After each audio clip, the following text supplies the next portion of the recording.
du net, mesdames et messieurs, vous êtes de plus en plus nombreux à nous suivre sur www.gms.sn. Bienvenue dans cette édition. Le gouverneur de la région, dans sa mission d'accompagner les populations à la base, a présidé ce 12 mai un atelier de formation à l'attention des collectivités locales. Un exercice qui vise à sensibiliser et à informer sur les mesures d'évaluation de la performance des collectivités locales. Ziguinchor est devenu un point d'attraction pour commerçants et exposants qui tiennent des foires à travers le Sénégal et la sous-région. Les populations du sud, du fait de l'enclavement, trouvent dans les foires une aubaine pour allier achats et loisirs. La revue des titres de Moussou Diédhiou sera précédée de l'actualité internationale. Le développement, c'est juste après ceci. Bienvenue dans le JDN de ce 12 mai 2016. L'Agence régionale de développement de Ziguinchor, en partenariat avec la coopération espagnole, a organisé un atelier d'information et de sensibilisation sur les mesures de performance des collectivités locales. Compte rendu Mamadou Salif Ndiaye. Fidèle à sa politique d'accompagnement et d'assistance aux collectivités locales, l'Agence régionale de développement de Ziguinchor a tenu un atelier d'information et de sensibilisation pour mieux outiller les acteurs locaux en termes de gestion et de planification. Nombreux sont les maires qui ont pris part à cette rencontre. Et en tout état de cause, nous allons quand même nous conformer à cela. Et nous pensons que ce sont des critères qui nous incitent à davantage travailler pour acquérir une bonne gouvernance au niveau de nos collectivités. Ce n'est pas ce qui va aboutir au final qui est important, mais qu'est-ce que nous ferons de ces évaluations? Et c'est ça qui est important, parce qu'aujourd'hui, ça permet au moins aux collectivités de se conformer aux pratiques de bonne gouvernance, et c'est ça l'essentiel. C'est extrêmement important aussi d'être évalué de la sorte. Mais toutes ces anciennes communautés rurales érigées en communes sont confrontées à des problèmes de tout ordre, d'où le cri de cœur de ces maires qui demandent beaucoup plus de mesures d'accompagnement. L'été a fini de s'installer à Ziguinchor. Les fortes températures enregistrées pendant cette période de l'année provoquent un changement vestimentaire chez les populations. Le groupe Média du Sud a fait un tour dans les commerces pour faire le constat. C'est le reportage du jour signé Mathilde Ramobaldé. L'été vient de pointer le bout du nez à Ziguinchor. Les populations, conscientes de l'effet de la chaleur, sont à la recherche d'habits amples et surtout en manches courtes et aussi des nu-pieds. Une période qui expose les populations à de fortes canicules. En fait, en cette période de chaleur, je préfère les nu-pieds parce que tout simplement, cela facilite notre circulation sanguine. En fait, pour commencer, moi, je suis malade et je souffre du rhumatisme. Je ne devais même pas le dire à votre présence, mais peut-être c'est dû à ça. C'est pourquoi je mets tout le temps des quilles un peu amples.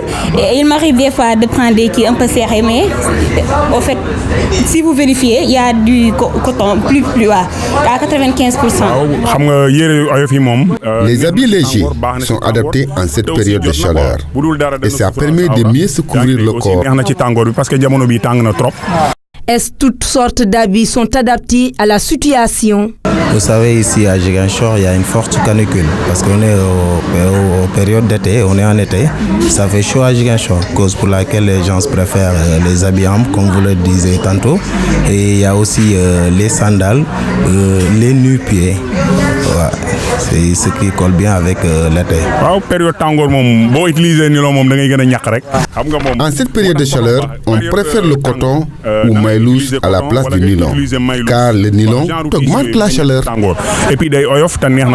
Les moments de chaleur sont souvent pénibles pour les populations. Ces dernières sont obligées de chercher des moyens pour se mettre à l'abri de fortes températures enregistrées pendant cette période de l'année. La foire sous-régionale de Ziguinchor tire vers sa fin. Ce rendez-vous économique a été un cadre d'échange et de promotion des produits en provenance de la sous-région. Reportage Binta Diatta. Depuis quelque temps, Ziguinchor est devenu un carrefour de rencontre des commerçants du pays, même de la sous-région. De par son enclavement, la région de Ziguinchor a difficilement accès à certains produits.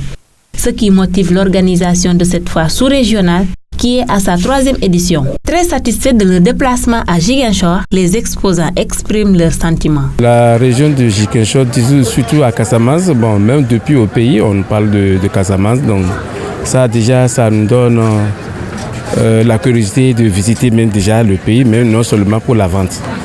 Mais seulement, c'est en venant pour la vente aussi, on voit que la population sort. Et sur l'année passée, on a fait beaucoup de choses, on a fait pas mal de choses. On a fait des affaires, mais cette année, les gens sortent, mais pas comme l'année passée. Comme ce n'est pas la première fois de venir ici, c'est la 3e fois que nous on participe avec ces foires-là. Vraiment, chaque foire a été abordable avec nous. Mais la fois passée, on amène des basins, tubes, mais cette fois-ci, on a amené des qualités avec des bouillies, avec des savons. Le coordinateur de la foire, M. Mamdemba Diouf, enfourche sur la même trompette, mais regrette l'absence de certains exposants victimes de la fermeture des frontières entre le Sénégal et la Gambie. Il invite le gouvernement sénégalais à trouver rapidement une solution pour éviter la déstabilisation de l'économie. On est un pays carrefour, on est une région carrefour qui est ceinturée par tous ces pays que je viens de citer. Donc Ziguinchor devrait être un carrefour économique, un carrefour d'échange. Mais malheureusement, cet enclavement de Ziguinchor avec la Gambie a fait que oui, économiquement, Ziguinchor est en train de souffrir. Encore pire, on vient de fermer les frontières. Ça fait maintenant, on a perdu pas mal d'exposants qui devaient venir, mais qui ne pouvaient pas passer par le détour. Il est temps que les barrières frontalières, sur le plan économique, que ça cesse. Parce que c'est les mêmes peuples. À quelques jours de la fin de l'événement, les objectifs semblent atteints. Reste maintenant à créer les conditions pour faire de cette foire un rendez-vous économique international. Nous prenons l'envol pour l'actualité hors de nos frontières. Au Brésil, Dilma Rousseff est sur le point de céder le pouvoir. Le Sénat est en ce moment réuni pour une session marathon afin de décider ou non de destituer la présidente brésilienne accusée de maquillage de comptes publics, et la balance ne penche pas en sa faveur. Depuis hier matin, les sénateurs s'expriment à la tribune à tour de rôle pendant 15 minutes pour défendre ou accabler Dilma Rousseff. Ils vont ensuite prendre part à un vote. Si une majorité des 81 sénateurs souhaite sa destitution, la présidente devra céder le pouvoir à son vice-président Michel Temer pour une durée maximale de 180 jours. Elle devra être soumise à un procès en destitution. Ce procès sera organisé par le Sénat. Cette fois, si 2/3 de ses membres votent en faveur d'une destitution, Dilma Rousseff sera définitivement écartée du pouvoir. Le vice-président Michel Temer sera lui confirmé dans son intérim pour gouverner jusqu'à la fin du mandat, le 31 décembre 2018. À l'extérieur du Sénat à Brasilia, la tension reste vive. 5000 manifestants anti et pro Dilma Rousseff sont présents. Les supporters de la présidente dénoncent un coup d'État. Le camp d'en face l'accuse de corruption. Le Brésil semble aujourd'hui profondément divisé. Selon les derniers sondages, environ 60% des Brésiliens souhaiteraient le départ de Dilma Rousseff. La tension augmente en Gambie à l'approche de la présidentielle. Des militants du principal parti d'opposition, l'UDP, qui manifestaient pour demander la libération de leurs camarades détenus pour rassemblement illégal, viennent d'être arrêtés. À 7 mois du scrutin présidentiel, la fronde de l'opposition, qui réclame des réformes en vue de cette échéance, ne cesse de grossir. La Gambie traverse une période marquée par de grosses difficultés économiques et un relatif isolement diplomatique que ses détracteurs imputent à Yaya Jammeh, l'actuel président au pouvoir depuis 24 ans. En outre, les frontières avec le voisin sénégalais sont toujours bloquées. Cette situation avait été provoquée par la décision de Yaya Jammeh d'augmenter les taxes de passage des camions. Même s'il est ensuite revenu sur sa décision, le président gambien doit faire face à une forte baisse des revenus douaniers et aux plaintes des populations concernant l'augmentation des prix des denrées de grande consommation. Nous accueillons Moussou Diédiou et c'est pour la revue des titres. Bonjour à tous et merci de nous rester fidèles pour la revue des titres de ce jeudi 12 mai 2016. Sud Quotidien titre à sa une, crise sociale, le FUS suspend ses préavis de grève, le SATSUS diffère le dépôt jusqu'à nouvel ordre, décrispation. Situation des droits de l'homme en Gambie, la société civile interpelle la communauté internationale. Accord de partenariat économique ACP-UE, La coalition Non aux APE demande à l'État de suspendre sa signature. À la une du Populaire, jugé pour apologie du terrorisme, l'imam Sey de Kolda assume et risque 5 ans. L'imam Ibrahim Sey dit avoir agi au nom de l'islam. Il sera fixé sur son sort le 1er juin prochain. Bras de fer avec le ministre de la Santé autour de l'hôpital de Saint-Louis.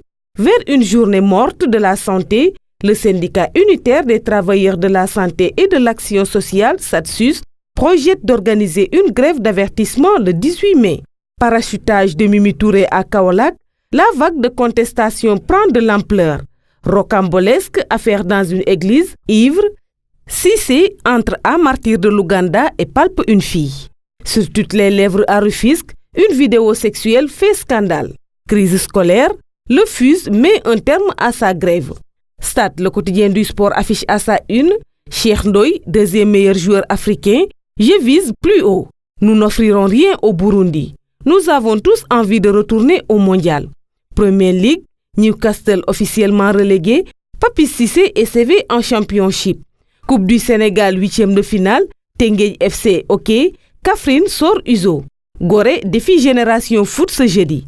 Taekwondo, Moustapha Kama, meilleur budoka 2015, gagné une médaille d'or au championnat d'Afrique. Nous terminons avec la une de Sunulamb. Tyson, Eumeu Sène, Ama Baboy, qui est le number 1 à Pékin. Abdou Bakhoum, manager d'Ama Baldé, tout Pékin est à 100% derrière Eumeu Sène. Pala Diop, manager Pékin Bolo, que les cadets se rangent derrière l'aîné. Gris 2 réclame son reliquat, que GFM me paie 1 700 000 francs. Bamba Faye, promoteur de lutte, que Saloum Saloum me rembourse mes 800 000 francs. Gris Modlo et Yekini Lac 2 calé après le Ramadan, Ambroise Sarr donne les recettes d'une bonne préparation. Affaire Balboa CNG, délibéré attendu le 30 mai. C'est tout pour la revue des titres parvenue à la rédaction du groupe Média du Sud. Merci de nous avoir suivis, chers internautes. Quant à moi, je vous donne rendez-vous demain. Au revoir. Mesdames et messieurs, cette édition est à présent terminée. Merci de l'avoir suivi. Quant à moi, je vous donne rendez-vous demain pour d'autres découvertes sur l'actualité à Ziguinchor et à travers le monde. N'oubliez pas de rester connecté sur www.gms.sn pour la suite de l'actualité. La vie est un combat et chaque jour est une bataille.